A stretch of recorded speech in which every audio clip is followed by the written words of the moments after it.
स्वागत है आपका अनुभव टेक यूट्यूब चैनल पे। दोस्त आज हम बात करेंगे आपके इलेक्ट्रिकल ब्रांच के स्टूडेंट के लिए, पॉलिटेक्निक सेकेंड सेमेस्टर के स्टूडेंट के लिए, आपकी basics of mechanical and civil engineering subject के सेक्शन ए पार्ट में जो आपको मैकेनिकल पार्ट में पढ़ना है, उसका ये पार्ट 3 वीडियो है। पार्ट 2 मैंने ऑलरेडी आपके अपलोड कर दिए हैं। तो इस वीडियो को देखने के बाद दोस्तों यहाँ से आपके 5 मार्क्स ऑलरेडी यहाँ से क्या होंगे, फिक्स हो जाएंगे दोस्त। ऐसा कि मैंने यहाँ पे मेंशन भी कर दिया है कि इस वीडियो को देखने के बाद आपके 5 मार्क्स यहाँ से 100% क्या हो जाएंगे दोस्त, क्लियर हो जाएंगे। ये इंपॉर्टेंट क्वेश्चन है दोस्त और आपके पेपर में आने के इसके चांसेस बहुत ही ज़्यादा हैं।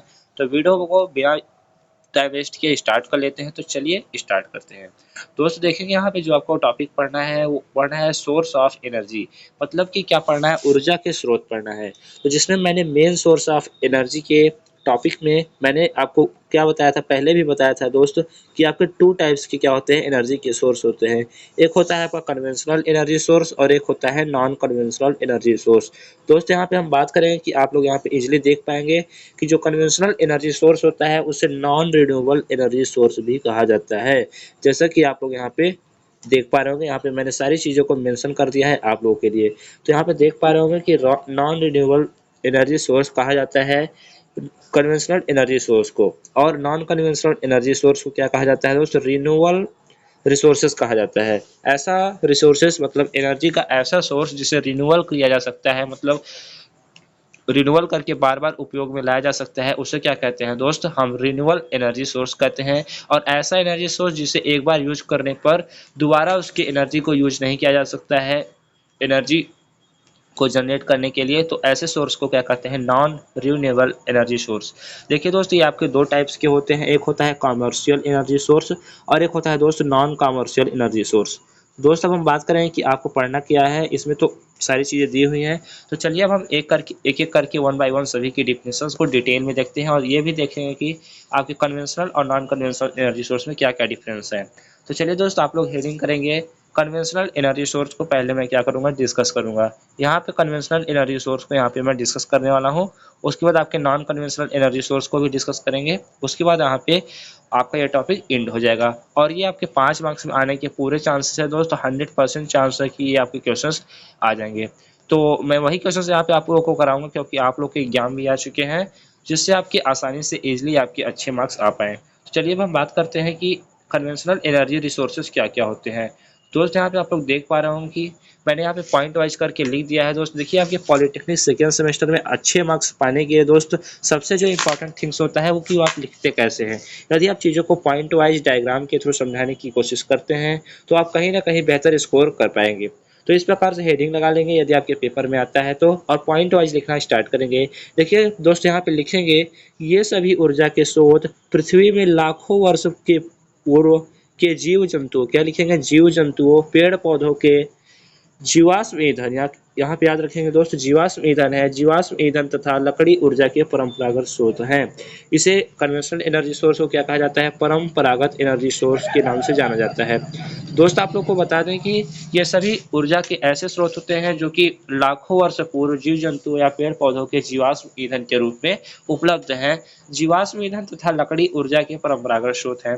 इस प्रकार से फर्स्ट पॉइंट हो जाता है। नेक्स्ट पॉइंट में लिखेंगे दोस्त कि इन ऊर्जा का हम बार बार प्रयोग नहीं कर सकते हैं। दोस्त ये ऐसी ऊर्जा होती है जैसे कि आपको लकड़ी की यहाँ पे हम बात करेंगे कि जैसे यहाँ पे लकड़ी यहाँ पे एग्जाम्पल में बताया गया है। तो क्या लकड़ी को आप एक बार जलाने के बाद जब उसका कोयला हो जाता है, मतलब उसकी राख अगर बन जाती है तो उसको राख को वेस्ट मटेरियल के रूप में कंसीडर किया जाता है। तो क्या उसका राख का दोबारा से एनर्जी के रूप में यूज कर सकते हैं, फ्यूल के रूप में राख को यूज किया जा सकता है? तो कहेंगे कि नहीं सर, इसे नहीं, फ्यूल के रूप में यूज नहीं किया जा सकता है। तो यही बात होता है दोस्त कि इस रिसोर्सेज का हम बार बार प्रयोग क्या कर सकते हैं, नहीं कर सकते हैं। इस बात को आप लोग पॉइंट को याद रखेंगे। और थर्ड पॉइंट में लिखेंगे दोस्त कि ऊर्जा के परंपरागत स्रोत प्रकृति में सीमित मात्रा में उपलब्ध हैं। अब देखिए दोस्तों, जो इसका एग्जाम्पल होता है आपके कन्वेंशनल एनर्जी सोर्स का, वो क्या हो सकता है, वुड हो सकता है, लकड़ी हो सकता है, कोयला हो सकता है, कोल हो सकता है, डीजल हो सकता है दोस्त, पेट्रोल हो सकता है। ये सब क्या है, आपकी पृथ्वी में क्या है, निश्चित मात्रा में, प्रकृति में क्या है, निश्चित मात्रा में उपलब्ध हैं, एक सीमित मात्रा में उपलब्ध हैं। इसके ज़्यादा उपयोग होने से इसके समाप्त होने के चांसेस अधिक होते हैं। और ऊर्जा के नेक्स्ट पॉइंट में लिखेंगे ऊर्जा के परंपरागत स्रोत नॉन रिन्यूएबल होते हैं। जैसा कि अभी मैंने आपको बताया कि ये क्या होते हैं, नॉन रिन्यूएबल होते हैं। जो आपका कन्वेंशनल होता है उसे नॉन रिन्यूएबल के रूप में कंसीडर करते हैं और नॉन कन्वेंशनल वाले को आपको रिन्यूएबल एनर्जी सोर्स में कंसीडर किया जाता है। और ये अत्यधिक महंगे तथा प्रदूषणकारी होते हैं। ये जो एनर्जी के सोर्स होते हैं दोस्त अत्यधिक क्या होते हैं, महंगे होते हैं, कॉस्टली होते हैं तथा ये क्या है, पॉल्यूटेड होते हैं, मतलब कि प्रदूषणकारी होते हैं। और इसके एग्जाम्पल की हम बात करेंगे तो ऊर्जा के परंपरागत स्रोत के उदाहरण के रूप में लिख सकते हैं आपका पेट्रोल हो जाएगा, डीजल हो जाएगा, natural gas, wood and coal etc. इस प्रकार से आपके ज्ञान में आता है दोस्तों, आप लोग इजीली लिखेंगे और आपको अच्छे मार्क्स यहाँ से मिल पाएंगे। दोस्तों हम बात करते हैं कि अब इसका नॉन कन्वेंशनल एनर्जी सोर्स को देख लेते हैं। इन सब सारी चीज़ों को आप लोग नोट करते चलेंगे दोस्त और पेपर में इसी तरह के लिख कर आएंगे तो इजीली आप लोग 35 प्लस के स्कोर को क्रॉस कर जाएंगे। 35 से ज़्यादा भी पा सकते हैं दोस्त, वो आपके हार्ड वर्क पे और लिखने के तरीके पे डिपेंड करता है कि आप लोग कैसा लिखते हैं और आपके कैसे नंबर आते हैं। तो दोस्तों हम बात करें कि ऊर्जा के गैर परंपरागत स्रोत प्रकृति में पर्याप्त मात्रा में उपलब्ध हैं। इन सोर्सेज को रिन्यूअल करके बार बार उपयोग में लाया जा सकता है, जबकि आपके कन्वेंशनल सोर्सेज को बार बार रिन्यूअल करके यूज में नहीं लाया जा सकता है। लेकिन यहाँ पे आपके जो नॉन कन्वेंशनल एनर्जी सोर्स होते हैं उन्हें रिन्यूअल करके क्या क्या किया जा सकता है, बार बार उपयोग में लाया जा सकता है। यहाँ पे ईजिली आपकी सारी चीज़ें मेंशन की गई हैं। नेक्स्ट पॉइंट में लिखेंगे दोस्त कि जैसे आपकी इसमें सोलर एनर्जी आपका आ जाता है, विंड एनर्जी आ जाता है दोस्त, बायोमास एनर्जी आ जाता है, न्यूक्लियर एनर्जी आ जाता है, टाइडल एनर्जी आ जाता है।